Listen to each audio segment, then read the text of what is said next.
बच्चों, ये महत्वपूर्ण न्यूमेरिकल हैं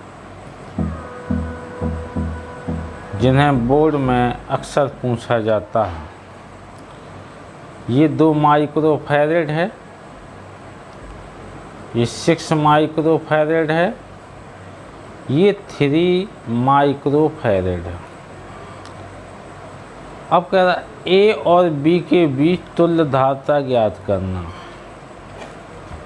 यूपी बोर्ड 2012 में आ चुका है क्वेश्चन। तो हम इसे कैसे सॉल्व करेंगे? जैसे हम ए व बी के बीच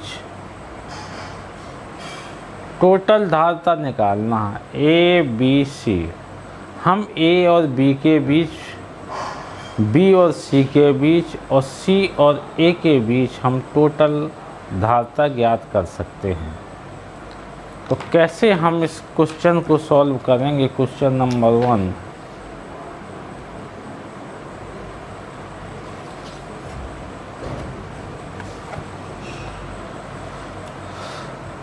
तो जिसके बीच में हमें निकालना हो धारिता,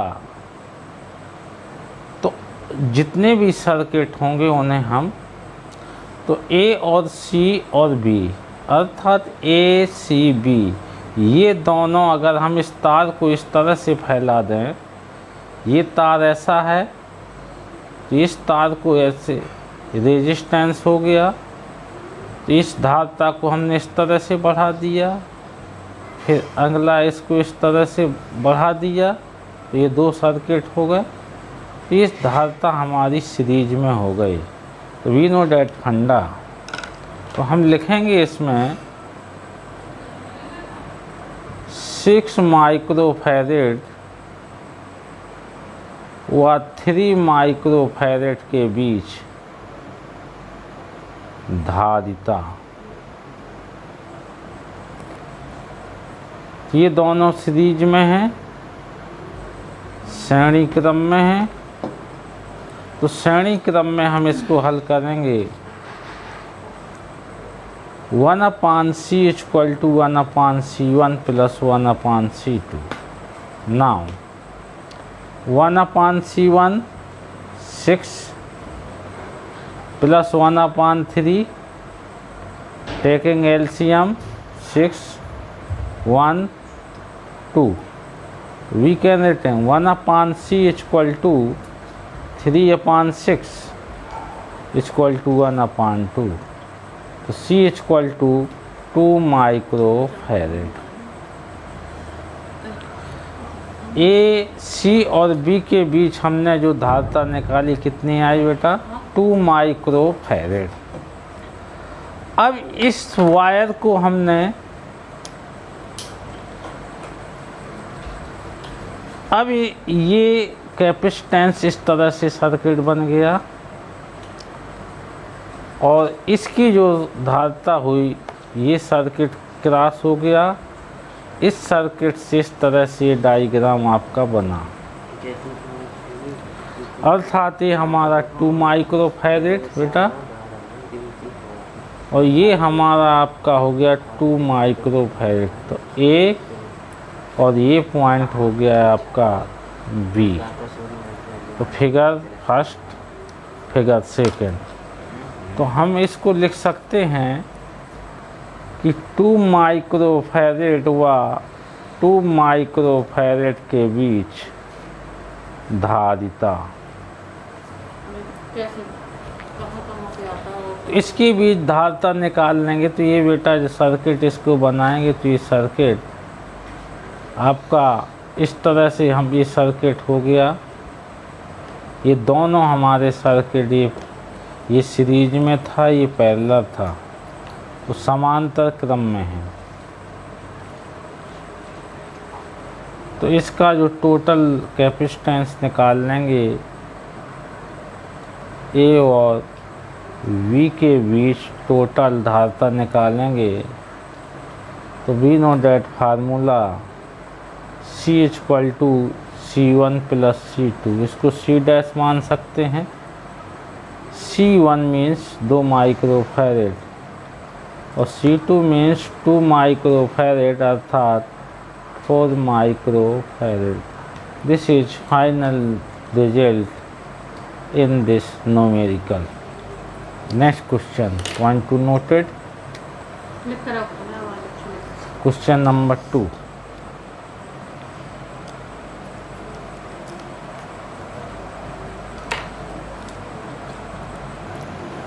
हेलो बच्चों, दूसरा क्वेश्चन हम सॉल्व कर रहे हैं। बहुत महत्वपूर्ण है इस बोर्ड के लिए question. 2 microfarad, 2 microfarad, 2 microfarad, 2 microfarad, ये भी ए और बी के बीच फाइंड टोटल। ए और बी के बीच टोटल धारिता ज्ञात करना है। ये क्वेश्चन अक्सर बोर्ड में पूछा जाता है।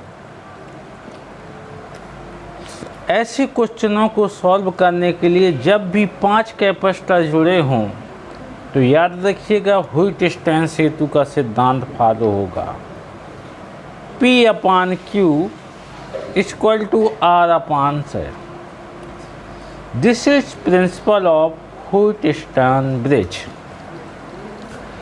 अगर ये फंडा, क्योंकि इस न्यूमेरिकल को हम इस फंडे की सहायता से हल करेंगे, अगर इस फंडे का उपयोग नहीं करते तो ये न्यूमेरिकल सॉल्व नहीं होगा और त्रुटि हो जाएगी। तो देखिए, ये जो कैपेसिटर है, बीच वाला जो कैपेसिटर है, तो ये दोनों आपको दिखाई दे रहा है कि व्हिटस्टाइन सेतु का जो फंडा होता है इस तरह से होता है। ये फंडा है व्हिटस्टाइन ब्रिज का।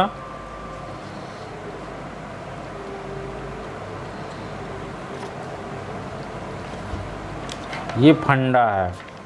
बीच का जो कैपेसिटेंस होता है वो नेगलेक्ट हो जाता है। तो ये आपका कैपेसिटेंस ये नेगलेक्ट हो गया, ये वाला, इसे हम छोड़ देंगे। तो 2/2 इक्वल टू 1 अर्थात, तो ये फिगर आपका बनेगा इस तरह से। आपका ये फिगर बन जाएगा। बीच का नेगलेक्ट कर देंगे क्योंकि व्हिटस्टाइन सेतु का जो ब्रिज है